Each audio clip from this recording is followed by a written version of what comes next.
ನಮಸ್ಕಾರ, ಪಾಕಶಾಸ್ತ್ರ ಚಾನಲ್ಗೆ ಸ್ವಾಗತ. ಇವತ್ತು ನಮ್ಮ ಅಂಬಿಕಾ ಪಾಲಕ್ ಸೊಪ್ಪಲ್ಲಿ ಪಲ್ಯ ಮಾಡಿ ತೋರಿಸ್ತಾ ಇದ್ದಾಳೆ. ಪ್ರೋಟೀನ್ ವಿತ್ ಪಾಲಕ್ ಸೊಪ್ಪಲ್ಲಿ ನಾವು ಪಾಲಕ್ ರೈಸ್ ಮಾಡ್ತೀವಿ, ಪಾಲಕ್ ಸಾಂಬಾರು ಮಾಡ್ತೀವಿ, ಪಾಲಕ್ ದಾಲ್ ಮಾಡ್ತೀವಿ.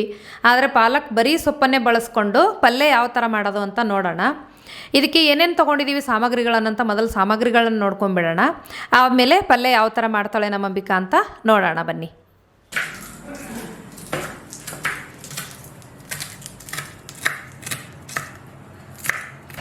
ಪಾಲಕ್ ಸೊಪ್ಪಿನ ಪಲ್ಯ ಮಾಡೋದಕ್ಕೆ ಒಂದು ದೊಡ್ಡ ಕಟ್ಟಷ್ಟು ಪಾಲಕ್ನ ತೊಗೊಂಡು ಅದು ತೊಳೆದು ಸಣ್ಣ ಸಣ್ಣದಾಗಿ ಕಟ್ ಮಾಡಿ ತೊಗೊಂಡಿದ್ದಾಳೆ.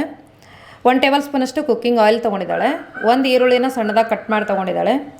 ಶೇಂಗಾ ಬೀಜ 1 ಟೇಬಲ್ ಸ್ಪೂನಷ್ಟು ಸಾಕು. ಶೇಂಗಾ ಬೀಜನ ಹುರಿದ್ಬಿಟ್ಟು ಅದನ್ನು ತೊಗೊಂಡಿದ್ದಾಳೆ. ರುಚಿಗೆ ತಕ್ಕಷ್ಟು ಉಪ್ಪು, ನಿಮಗೆ ಖಾರಕ್ಕೆ ಎಷ್ಟು ಬೇಕೋ ಅಷ್ಟು ಮೆಣಸಿನ್ಕಾಯಿನ ನೀವು ಯೂಸ್ ಮಾಡ್ಕೋಬೋದು. ಒಂದು 2 ಎಸಳಷ್ಟು ಬೆಳ್ಳುಳ್ಳಿನ ತೊಗೊಂಡಿದ್ದಾಳೆ. ಈಗ ಏನು ಮಾಡ್ತಿದ್ದೀವಿ ಅಕ್ಕ? ಇವಾಗ ಪಾಲಕ್ ಪಲ್ಯನ ಬೇಯಿಸ್ಕೋಬೇಕು ನಾವು. ಅದನ್ನು ಇದು ಹಸಿ ಮೆಣಸಿನ್ಕಾಯಿ ಆಮೇಲೆ ಬೆಳ್ಳುಳ್ಳಿ ಇದೆಲ್ಲ ಇದನ್ನು ಪೇಸ್ಟ್ ಮಾಡ್ಕೊಳ್ಳೋಣ ಮಿಕ್ಸರ್ಗೆ ಹಾಕಿ.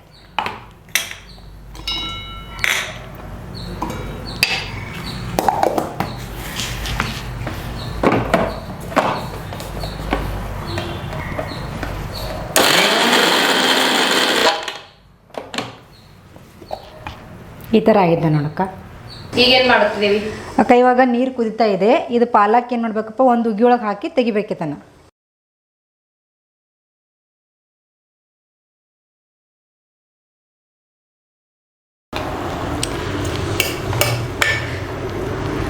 ಸ್ವಲ್ಪ ಒಂದು ಉಗಿ ಬರೋದ್ರಾಗ ತೆಗೆದ್ಬಿಡ್ಬೇಕು ಅದನ್ನು. ಇವಾಗ ನೋಡಕ್ಕ, ಒಂದು ಉಗ್ಗಿಯೊಳಗೆ ತೆಗಿ ಅಂತ ಹೇಳಿದ್ದಲ್ಲ, ಇವಾಗ ಒಂದು ಉಗಿ ಆಗಿದೆ. ಗ್ಯಾಸ್ ಆಫ್ ಮಾಡಿದ್ದೀನಿ. ಇದನ್ನು ಏನು ಮಾಡಬೇಕು, ಈ ಥರ ಚಾಣಿಯಲ್ಲಿ ಸೋಸ್ಕೋಬೇಕು. ಅಂದ್ರೆ ಜಾಸ್ತಿ ಹೊತ್ತು ಬೇಯಿಸ್ಕೊಂಡ್ರೆ ಪೂರ್ತಿ ಮೆತ್ತಗಾಗಿ ಹೋಗುತ್ತಕ್ಕ. ಸ್ವಲ್ಪ ಲೈಟಾಗಿ ಒಂದು ಆಫ್ ಮಾಡಿಬಿಡು. ತಕೊಂಡ್ಬಿಡ್ಬೇಕು. ಅದು ಎಣ್ಣೆ ಹಾಕ್ತಿದ್ದೀನಿ. ಒಗ್ಗರಣೆ ರೆಡಿ ಮಾಡ್ಕೊತಿದ್ದೀನಿ. ಅಂದ್ರೇನು, ಇದು ಪಲ್ಯ ಬೇಯಿಸಿರ್ತೀವಲ್ಲ, ಇನ್ನೊಂದು ಸ್ವಲ್ಪ ನೀರು ಜಾಸ್ತಿ ಇರ್ತೈತಿ ಇದರೊಳಗಡೆ. ಅದು ಇನ್ನೊಂದು ಸ್ವಲ್ಪ ಹಿಂಡ್ಕೋಬೇಕಕ್ಕ. ಇದನ್ನು ಅಲ್ಲಿವರೆಗೂ ಒಗ್ಗರಣೆ ಹಾಕೋತೀನಕ್ಕ. ಸ್ವಲ್ಪ ಎಣ್ಣೆ ಬಿಸಿ ಆದ ತಕ್ಷಣ ಈರುಳ್ಳಿ ಹಾಕ್ಬೇಕಕ್ಕ. ಅದರೊಳಗೆ ಸ್ವಲ್ಪ ಈರುಳ್ಳಿ ಇದಕ್ಕೆ ಹಸಿ ಸ್ಮೆಲ್ ಹೋಗುವವರೆಗೂ ಸ್ವಲ್ಪ ಬೇಯಿಸ್ಕೋಬೇಕು ಇದನ್ನು ಎಣ್ಣೆ ಒಳಗಡೆನೆ. ನಾವು ಮಿಕ್ಸಿಲಿ ಹಾಕ್ಕೊಂಡಿರ್ತೀವಲ್ಲಕ್ಕ, ಹಸಿ ಮೆಣಸಿನ್ಕಾಯಿ ಮತ್ತು ಬೆಳ್ಳುಳ್ಳಿಯನ್ನು ಅದನ್ನು ಕೂಡ ಹಾಕ್ಬೇಕು ಇದರೊಳಗಡೆ.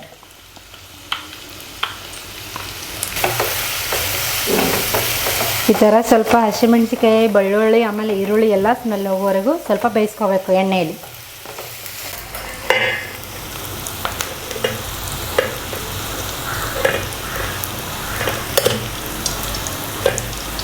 ಈ ಥರ ಎಲ್ಲ ನೀರು ಹಿಂಡ್ಕೊಂಡು ಈಗ ಅದೇ ಒಗ್ಗರಣೆಗೆ ಹಾಕ್ಬೇಕಲ್ಲ.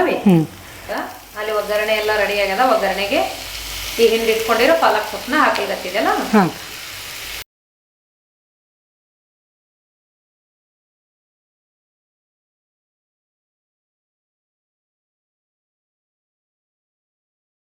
ಇದಾದಮೇಲೆ ಸ್ವಲ್ಪ ಅದು ನೀರು ಹಿಡಿದಿರ್ತೈತಲ್ಲ, ಎಲ್ಲ ನೀರಿನ ಅಂಶ ಹೋಗುವವರೆಗೂ ಸ್ವಲ್ಪ 2 ಎಣ್ಣೆಯಲ್ಲಿ ಮಿಕ್ಸ್ ಮಾಡ್ಕೋಬೇಕು.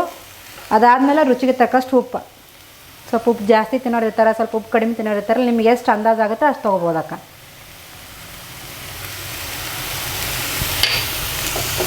ಇದು ನಮ್ಮ ಉತ್ತರ ಕರ್ನಾಟಕ ಸೈಡಕ್ಕೆ ಕುಸುಬಿ ಪಲ್ಯ ಅಂತ ಸಿಗುತ್ತಲ್ಲ, ಆ ಟೈಪ್ ಒಳಗೆ ಇದು ಮಾಡ್ಬೋದು. ಅಂದರೆ ಅದನ್ನು ಸೇಮ್ ಬೇಯಿಸಿ 10 ಮಿನಿಟ್ಸ್ ಆದಮೇಲೆ ಮತ್ತು ಈರುಳ್ಳಿ ಆಮೇಲೆ ಹಸಿಮೆಣ್ಸಿಕಾಯಿ ಬೆಳ್ಳುಳ್ಳಿ ಎಲ್ಲ ಹಾಕಿ ಹೆಂಗೆ ಒಗ್ಗರಣೆ ಹಾಕ್ತಾರಲ್ಲ, ಆ ಟೈಪ್ ಇದನ್ನು ಕೂಡ. 1 ರಿಂದ 2 ಟೇಬಲ್ ಸ್ಪೂನ್ ಶೇಂಗಾವನ್ನು ಹುರಿದನ್ನು ಶೇಂಗಾ ತೆಗೆದುಕೊಂಡು ಸ್ವಲ್ಪ ಕಲ್ಲಲ್ಲಿ ಜಜ್ಜಿಕರೆ ಏನು ಮಾಡ್ಬೇಕಂದ್ರೆ ಅದಕ್ಕೆ ಲಾಸ್ಟಿಗೆ ಅಪ್ಲೈ ಮಾಡಬೇಕು. ಈ ಥರ ಹಾಕಿಬಿಡ್ಬೇಕಕ್ಕ. ಅಂದರೆ ಇನ್ನೂ ಸ್ವಲ್ಪ ಟೇಸ್ಟಾಗಿ ಬರುತ್ತೆ.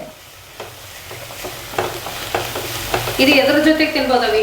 ಇದು ರೊಟ್ಟಿ ಜೊತೆ, ಚಪಾತಿ ಜೊತೆ ಅಕ್ಕ ತಿನ್ಬೋದು ಇದನ್ನು. ನೋಡಿ, ಇವಾಗ ಪಾಲಕ್ ಪಲ್ಯ ರೆಡಿಯಾಗಿದೆ. ನೀವು ಕೂಡ ಏನು ಮಾಡಪ್ಪ ಅಂದ್ರೆ ಫ್ರೀ ಟೈಮಲ್ಲಿ ಅಂದ್ರೆ ಜಾಸ್ತಿ ಪಾಲಕ್ ಉಳಿದಾಗ ಇದೊಂದು ಅಲ್ಟರ್ನೇಟಾಗಿ ಮಾಡ್ಬೋದು ನಾವು. ಅದನ್ನು ನೀವು ಕೂಡ ಟ್ರೈ ಮಾಡಿ.